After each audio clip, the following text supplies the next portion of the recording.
I think, I mean, that covers most of the matchups. It's nearly all of them. Yeah. I think it covers all the matchups basically. Unfortunately, there's not too much to discuss about the Swiss stage at this point in time because everything is still an unknown with the best teams in the world. And the teams that we have seen in terms of GAM and BDS just feel like they're not likely to do very much at this tournament. And people will argue against me saying that Team Liquid might be the worst team because maybe they think BDS or GAM are worse. I'm not sure that's true. I think we saw more out of Kati than we've seen out of APA. I feel okay about GAM compared to Team Liquid. It's just Team Liquid is not a team that this year at least is built for international success. APA really wasn't great the longer that summer playoffs went on and LCS and his champion pool got more exposed. And he wasn't even supposed to be in this position. He came in very late into the season. So it's not his fault. I think it'll be good experience for some of these players, but Yun and APA are not the guys that are going to power this team to great success or even mild success. Like, I would be surprised if TL was not one of the first two teams eliminated from Swiss. Oh, by the way, the one thing I will say is this. On the other side, though, because you're right, there's a lot of these are fairly straightforward. One thing I will say is this. On the T1 side, though, I actually do really hope, whether they do anything in the rest of the tournament or not, that T1 looks really good in Swiss. Like, T1 actually being like a viable team would make the tournament so exciting. Because at the moment, like I say, even though I said there was 6 teams before, realistically, there's probably 4 teams I think can win Worlds, and T1 isn't one of them for me. So, like, if they actually can get so that, like, Zeus looks dangerous again, like, fucking Faker's holding up, like, owners having pop-off games, now I'll be interested. Essentially, T1 and Weibo need to, like, win me over in this tournament. But I would love them to. I'd love to actually believe it's possible, because obviously, like, would be cool. I just don't think it's possible for them, but whatever. Yeah. I think T1, the hope with T1 is that because Faker, even though he was playing, quote unquote, on the Asian Games team, which I think he played against like Kazakhstan, or he's played against one of the Central Asian countries. I even got the vibe they played him just so he could like get the he got eligible to get the exactly exactly whatever it was. That's exactly what they did. Exactly. I think they do this for what I understand from talking to people. They do this like in soccer with Korea as well, right. Which is like when they play the scuffed matches, they play worse players just so because they have to play some amount of time in order to get the gold medal so that they get military exemption. So Faker, it was Chovy for the most part. And the hope is that while, Faker had some time to heal up and get his champion pool back in order so he can play more than Nico and Azir come the time of Worlds. Now, is he going to be probably the Faker we saw from spring? No, I think that's an unreasonable expectation based on his health right now. But if he is adequate and Zeus and Gumayushi and Keria have good performances, and Owner is at least better than he was towards the end of summer because he's had kind of an up and down year.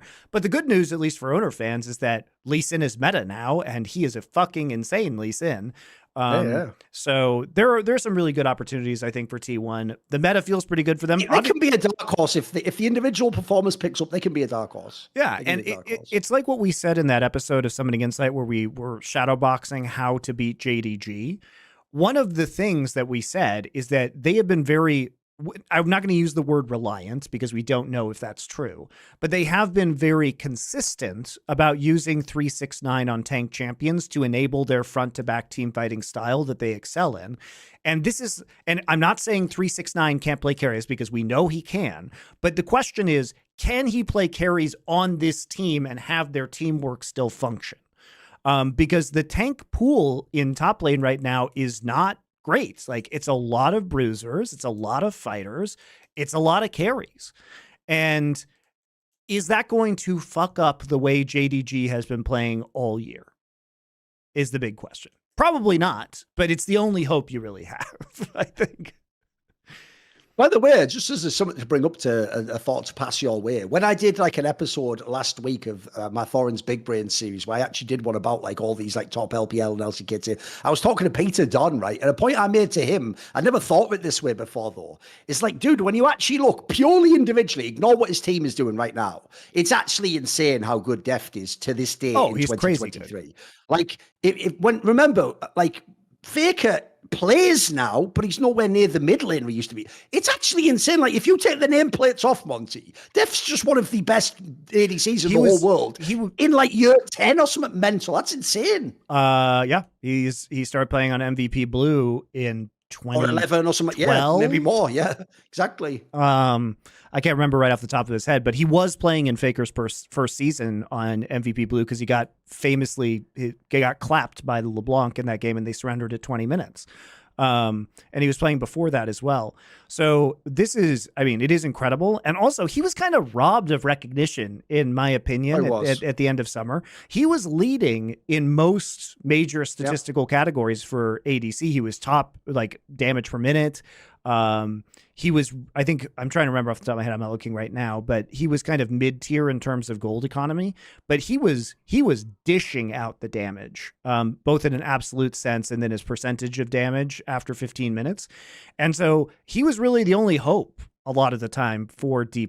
And people didn't give him the credit they deserved because D+ was really frustrating and everybody is just like laser focused on Canyon and Showmaker.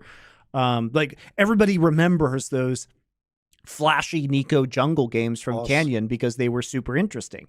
But you didn't see the games that they were losing where Deft was the only one fucking doing anything on this team. Yep. And he kind of got robbed. I think he wasn't even in top 3 All-Pro. Honestly, there was probably a legitimate conversation for him to be an MVP of the league, considering how consistent he was on a mid-tier roster, right? So, I mean, he's still great. He's still great. And he can play Ziggs. He can play Ziggs too, which is another power that this team has.